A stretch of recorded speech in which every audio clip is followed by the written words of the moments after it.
Kiranya wajar kalau kita mencari bukti nyata dalam hidup sehari-hari.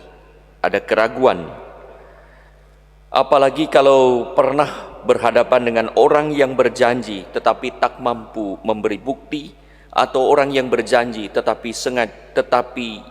sengaja ingkar janji, atau malah ada orang yang berjanji dengan maksud mengelabui. Hal ini juga dipengaruhi oleh pendidikan sejak kecil, di mana pengetahuan ilmiah yang memberi bukti fisik yang bisa ditangkap oleh 5 panca indera dan masuk dalam tatanan rasional serta kalkulasi matematis selalu diunggulkan. IPA, A1. Walau demikian, ternyata tidak semua kenyataan dan kebenaran bisa dibuktikan secara ilmiah dalam perspektif rasional. Kita membutuhkan wilayah lain yang menggunakan perspektif spiritual. Sebagai ilustrasi, seorang anak ditunggui ayahnya belajar karena sering main game. Selama ayahnya duduk sambil membaca, anaknya juga turut membaca di situ. Waktu ayahnya pergi ke toilet, anak itu langsung mengambil gadgetnya dan main game sebentar, karena tahu ayahnya tidak ada. Waktu bunyi flash air toilet berbunyi, anaknya segera mengambil buku lagi. Ayahnya masuk dan ayahnya lihat, senyum senang karena anaknya sedang membaca buku.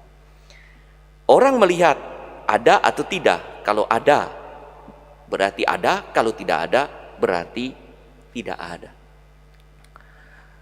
Pernah juga ada ilustrasi seorang cerita guru bertanya kepada anak-anak.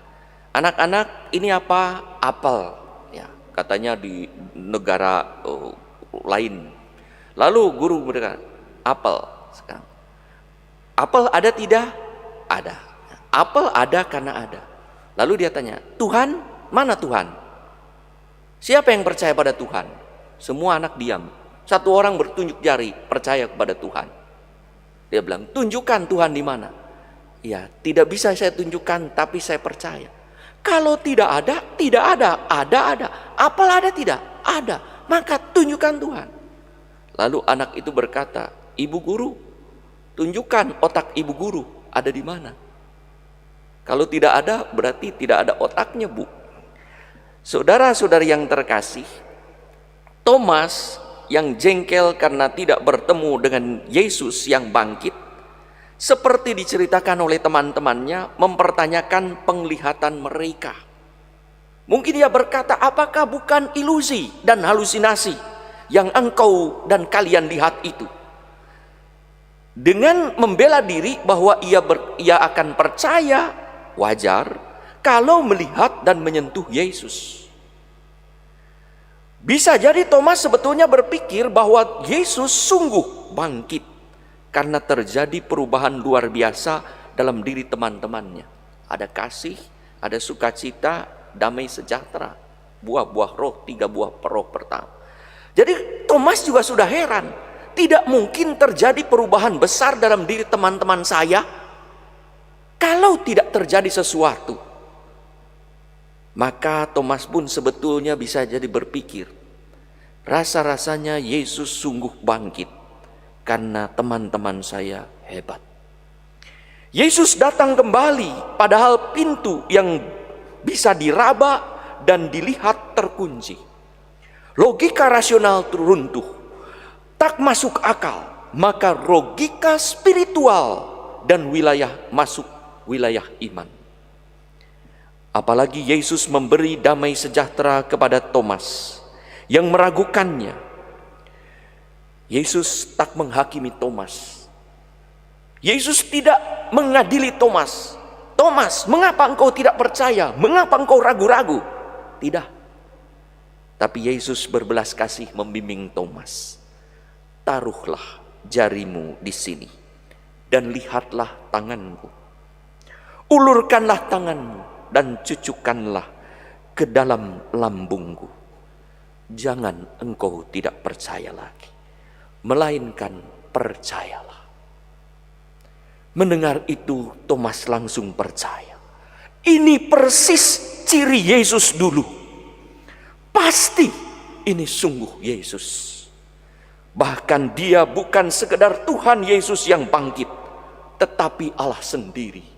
Dan Thomas pun berseru, "Ya Tuhanku dan Allahku." Inilah pengakuan dan ajaran iman yang menjadi seluruh tujuan Injil Yohanes.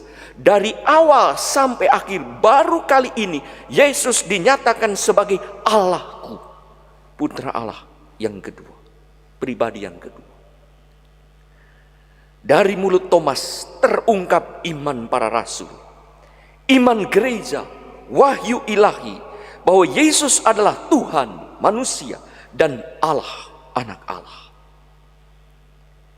Di atas Yesus inilah berdiri gereja sebagai batu penjurunya. Di atas itu ada bangunan, ada para rasul sebagai fondasi lain.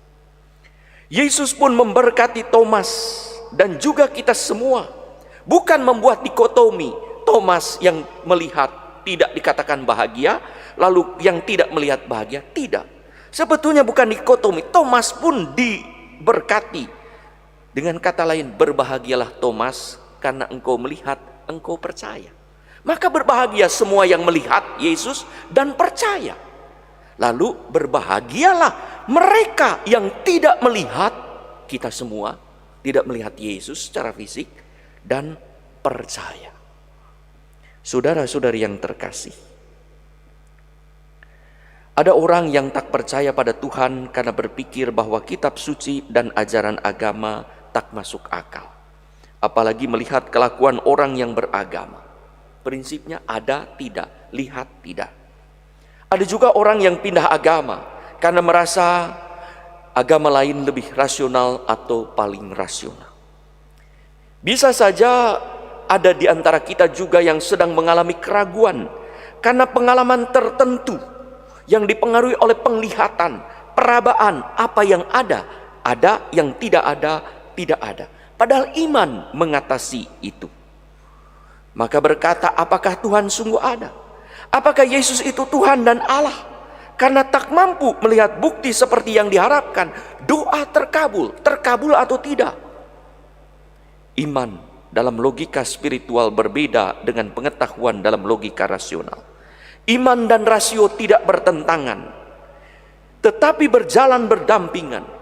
Iman mendorong orang untuk makin mencari tahu apa dan bagaimana realitas sebenarnya, dan pengetahuan mendorong kita untuk makin mengimani mengapa saya berada dalam realitas tertentu, mengapa saya hidup begini, apa tujuan dan makna hidup saya. Pandemi COVID-19 bisa dijelaskan secara ilmiah apa dan bagaimana, tetapi maknanya, mengapa saya sekarang berada dalam keadaan seperti ini? Mengapa saya kok menerima akibatnya? Hanya bisa dipahami secara imannya. Tuhan mau berbicara apa pada saya, pada keluarga, pada gereja, pada negara, dan pada dunia ini. Kiranya pengalaman pandemi ini bisa mengantar kita pada pengakuan iman seperti Thomas, "Ya Tuhanku dan Allahku." Marilah, bukan berhenti pada pengakuan iman saja, tetapi lalu apa yang harus kita lakukan?